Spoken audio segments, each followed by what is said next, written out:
Awesome. Thank you. Yeah, you guys are inspiring. There's Marlena. Oh my God. What mile are you on, Marlena? I'm finishing up. I should be done in just a couple more minutes. Yeah. Oh my God. Woo! I am flying. There is nothing better than getting to watch you cross the finish line live. I don't even want to talk about my topic anymore. I just want to talk about you. Oh. I was like, I looked at my phone to see what time it was, and I saw the reminders for the call. Oh my goodness. Well, so I had to Are you finishing plug in all my phone because I 106 have right no now? battery. 26 point whatever. Two. Wow. Yeah. Awesome. You're amazing. There's Gavin. Gavin, did it, buddy. Oh my God. You guys are phenomenal. Well, Marlena, if I'm talking across the finish line, please just wave me down so I can be quiet and we can all just cheer instead. Oh, you can talk because I think we still have like a little ways to go. Marlena, I tried to do a little bit of your story justice in the Facebook group, but will you tell the people who don't know, like kind of where you were at when you started with Fitme, and then, you know, the things that you've sort of accomplished milestone wise along the way, and then what you're doing today? Can you just take like 3 or 4 minutes and tell us? Yeah, I might lose service. No, but yeah, I started 4 years ago. I just had foot surgery. I had foot surgery on my other foot 2 years before, and so I was not moving at all. And that's why I pretty much joined Fitme, was because I saw that Christy had 9 surgeries and she could do it. And so I had reached out to her and asked her if she thought I could. So every year I create a goal for myself, and it started with just walking and then a 5K. And then I think the next year I did 5 miles.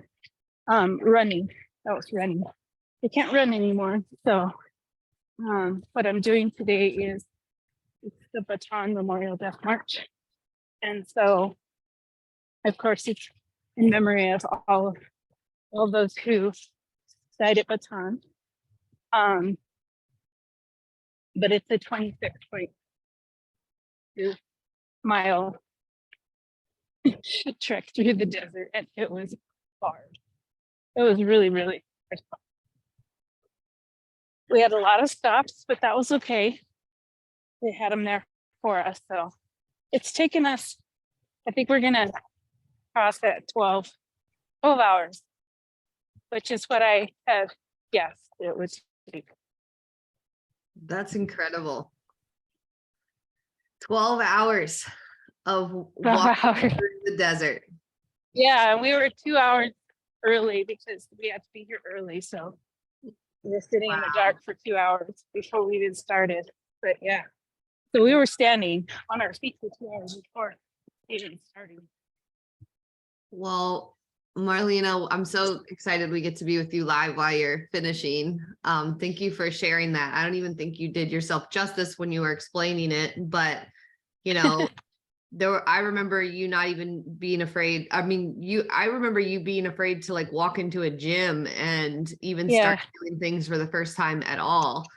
And for those of you guys that don't know Marlena, she's a pharmacist. Obviously she's one of our coaches, but when she started as a Fitme client, you know, she was working a very busy, high demanding job that did not let her even like take time for a sip of water and a snack. And we were trying to increase her food and help her to feel her best in her skin. And she just was working uphill. She had these feet surgeries that she had, and then, you know, a job that was completely demanding. And she just kept, you know, inching forward. And when we say like one doable step at a time, Marlena really represented that, because it was slowly that she started creating this huge lifestyle shift.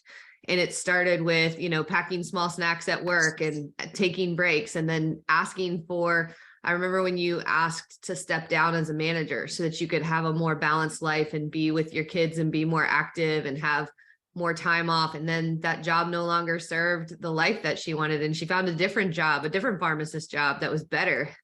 And she's done all of these walks and goals with her family, which was important for her as a part of her goals. And she's just inspired us every step of the way, because like she said, and she tried to like make it sound like no big deal, but it started with just walking. And then she set a goal for a 5K. And then she set a running goal, like an even bigger running distance. And then each, at each interval, she's consistently pushed herself.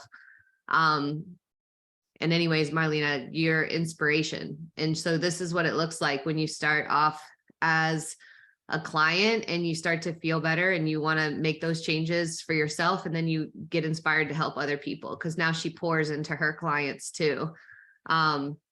But I think it's also a lesson in busting limiting beliefs. We all come into, each stage of our life with certain things that we say about ourselves. I shared that on a podcast this week, is even I do that. I mean, I have always had that as an issue where I've had to check those things. We say things like, I'm not athletic, or I'm always been thick, or, I'm just not consistent, or I'm not good at these things. And we kind of label ourselves because somewhere along the line, either we told ourselves, someone else told us, a doctor told us, somebody told us that we were a thing, and then we believed it.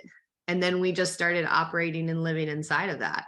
And so then we actually, when we have limiting beliefs like that, we search for evidence, whether or not we realize it or not. If you call yourself unathletic, well, every time you trip, you're going to be like, yep, that's me. Not athletic. Here I am tripping on that rock. And you start to look for it and you say it out loud and you reinforce it. And so then you never try anything outside of that bubble. Why would you ever try to join the tennis class when you've told yourself your entire life that you're not athletic? Not only do you limit yourself because you think that you can't do it, but you also give yourself the easy out, because why would you even try? So you don't even have to try. Or maybe you try one time and it doesn't work out and you're like, see, I'm not athletic. That's why tennis didn't work for me. And so you give yourself that out and again, reinforce the limiting belief. And one of the things that we talk about in Fitme, and this actually wasn't the plan for tonight, but I'm going to go with it because it is so relevant. And it just seems timely with the way that Marlena kicked off the call, is we need to constantly check ourselves in our limiting beliefs and ask ourselves, one, where did they come from? Are we operating inside of it? And is this belief system serving us? And then let's go ahead and let it go. If you haven't read Carol Dweck's book, Mindset, she talks about the difference between a growth mindset and a fixed mindset. And sometimes we actually have growth mindsets in different categories in our life. Like we might have a growth mindset around work. So say, for example, you recognize that you entered your work as like a junior associate, and you know that if you just put in the work and you do X, Y, and Z, or you get the extra training, or you show up consistently, or you get some certain level of, results, that you'll be able to move ahead. You're not stuck at junior associate forever. In that category in your mind, you have a growth mindset that if you put in the work, you acquire the skills, then you can expand what you're capable of doing.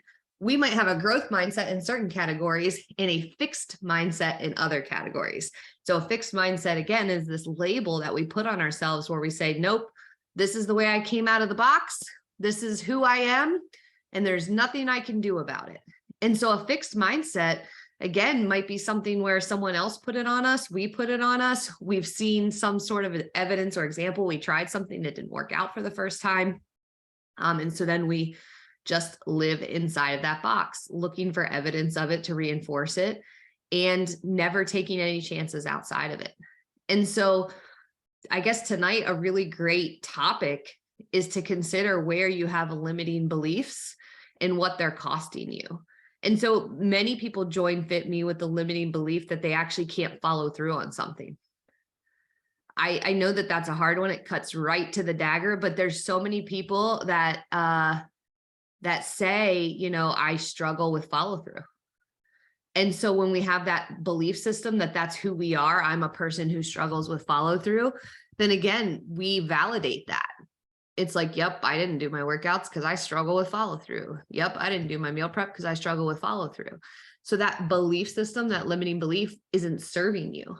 So instead, what if you just ditched it? Because the funny thing about limiting beliefs, and Marlene and I were kind of back and forth, we've talked about this before, because she sent me a note about my run that I did this week, but it's just as simple as letting it go.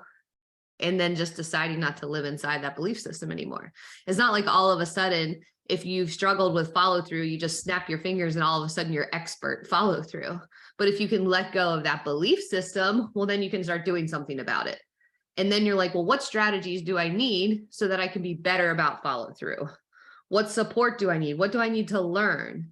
Who do I need to become so that I become the person who can do follow through? Who is no longer that person. And then typically when we start to think like that, all of a sudden, now we don't feel that pressure. Because the funny thing about limiting beliefs too, is it puts a lot of pressure on us. Like, for example, if you're the person who is supposed to be good at something all the time, well, it puts a lot of pressure on you because that's who you are. You're the person who does that thing.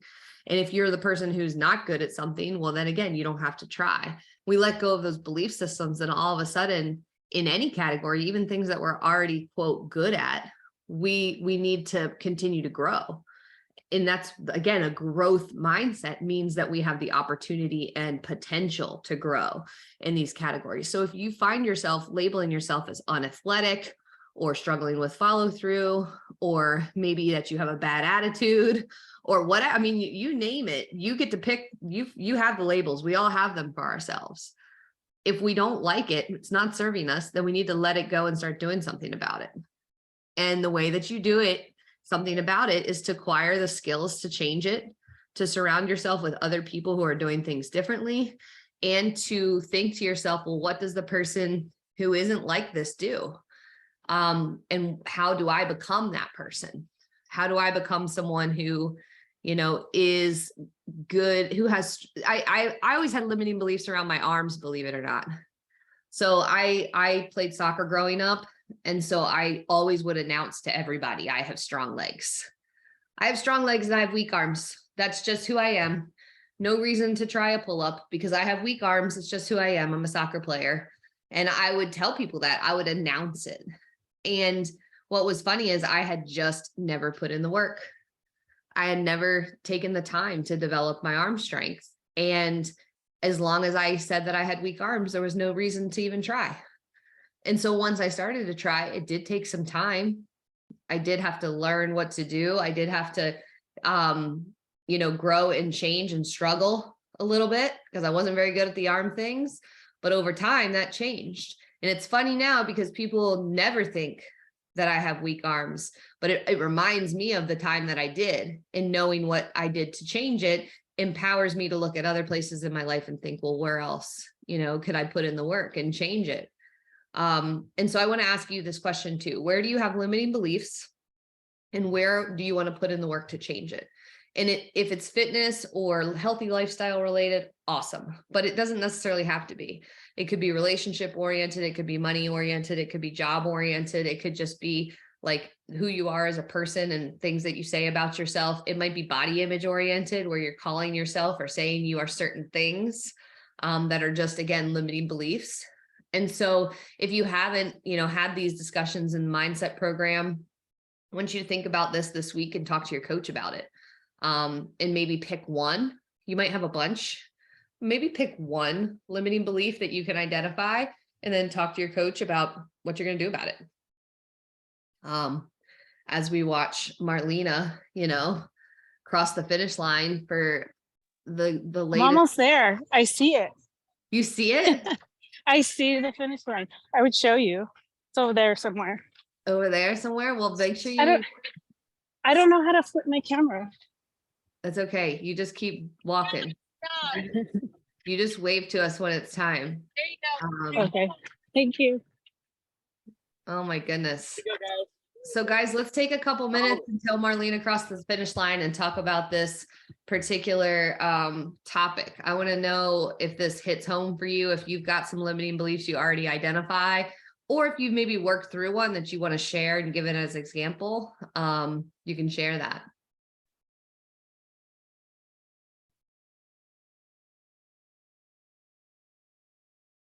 Anybody? Hey, it's Sheila. Hi, Sheila. Hi there. I'm out walking the dog. I love it.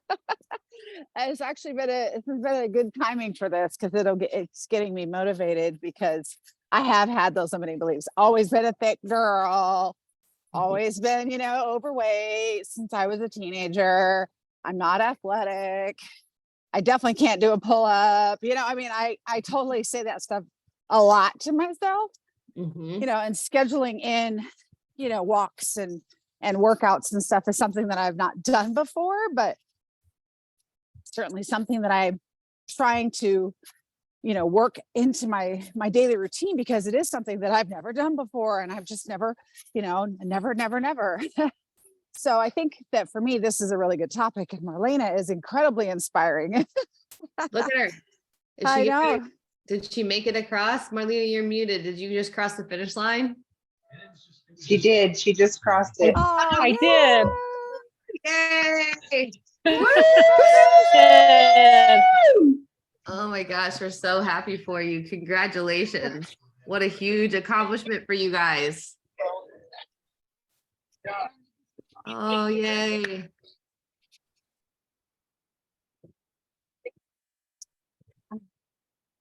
Okay. I'm gonna go. Yeah, you go My celebrate. family's here. Okay. Okay. Bye, Marlena. Oh my gosh, guys, I feel like we were so lucky to get to do that with her. And so timely. And I'm glad you shared that, Sheila. Like, thanks for putting that out there. It's not easy to share the things that we label ourselves at. It sometimes can feel pretty emotional because it's something that we've like held on to for a long time. So thanks for sharing that. Anybody else have thoughts or top ideas around this whole concept of limiting beliefs and labels?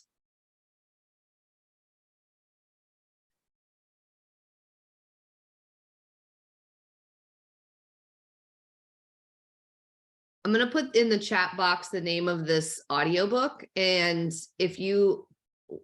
I would strongly encourage everyone to, if you like audiobooks, go ahead and download this one. It's a classic for me. I probably listened to it 4 or 5 times. So it's Carol Dweck's book, Mindset. And I 10 out of 10 recommend it. It changed the way I talk to myself, but it also changed the way I parent.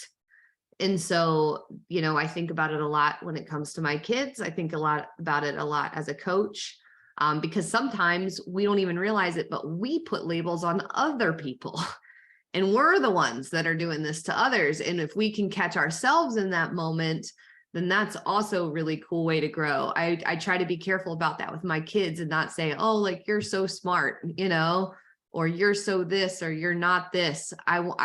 We've practiced that kind of language for a long time. But I think about it as a parent and think, I'm setting them up for either having to validate this thing that I've said and thinking that they're already cruising. They don't need to do anything because they're so smart, or maybe that they're not, in some category, or even calling them, irresponsible, like labeling them as something, as opposed to saying, like, this is the way that you acted and this is what we need to change, to become, more capable of doing X, of following through on our chores or being kind to people. And so anyways, it's changed me as a parent and as a coach also. I was going to say that when you were talking about, this is Megan, Megan. it's a lot of times undoing what other people have put on you too. Like, I definitely, as you were talking, was just kind of going, we get pigeonholed into what others expect of us too. And that's a lot of things that we have to undo, unfortunately, for long periods of time. Yeah, it's true. It doesn't happen overnight. Like, we can decide that we want to change those limiting beliefs in a moment, but it's going to take work to really change them. Language is a pattern. If you've said something for a long time, you'll likely continue saying it. One of the best things I think is to not be too hard on yourself and catch yourself in those moments. So it's not like all of a sudden you're like, oh, I'm growth mindset now. But if we can catch ourselves in the fixed mindset, if we can catch ourselves saying the labels and then correct it in the moment and say, I just said that, you know what, that's not true. I just haven't worked on that yet. Or I just said that and that was like really unkind to myself. And so like, I'm just going to reframe it like this. I think that strategy can be really helpful. So you guys, that's your target for the week, to consider where you have these limiting beliefs. If you want bonus points, download that audiobook and listen to it. It's not too hard of a listen. You can do it while you're pretty much doing anything.